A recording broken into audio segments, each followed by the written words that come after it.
La circulation d'un train ferroviaire est protégée par des systèmes qui ont été développés par les compagnies ferroviaires. Ils protègent le train et les voyageurs qui sont dans ce train. Donc la technologie qui a été développée par les compagnies ferroviaires, elle permet d'éviter les accidents et les incidents qui peuvent arriver lors de circulation des trains ferroviaires, comme donc, le rattrapage des trains, le franchissement d'un signal, la traversée par un passage à niveau. Donc, tous ces incidents, il y a une réflexion des compagnies pour protéger justement le train et la circulation des trains. Le système ERTMS, donc le dernier système qui permet la protection et le contrôle de la vitesse du train. Donc, ce système qui a été choisi par l'Algérie est un système comme ce qu'on appelle un ATP, Automatic Train Protection.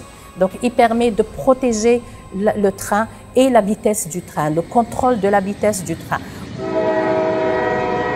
Quand on a la signalisation latérale, donc on commence par installer nos enclenchements électroniques. Ces enclenchements, c'est eux qui permettent d'avoir les itinéraires des trains.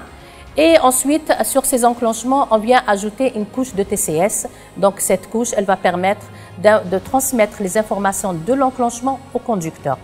Ces informations sont transmises au niveau du bord à travers des balises qui sont déployées le long de la voie et qui sont captées à travers une antenne qui est placée au niveau de la locomotive et afficher l'information, elle est affichée au conducteur, ce qu'on appelle un afficheur ou un DMI. Donc cet afficheur, il va donner l'information au conducteur en l'autorisant pour lui donner la vitesse autorisée avec laquelle il doit circuler et la distance qu'il doit parcourir.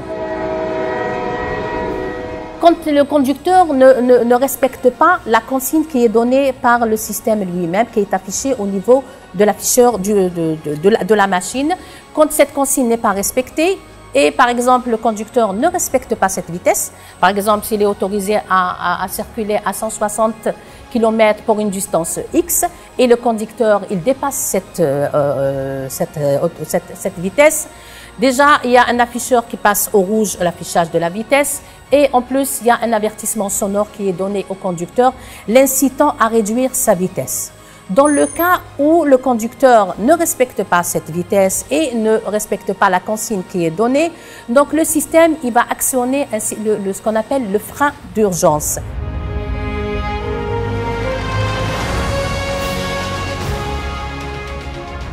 Le système GSMR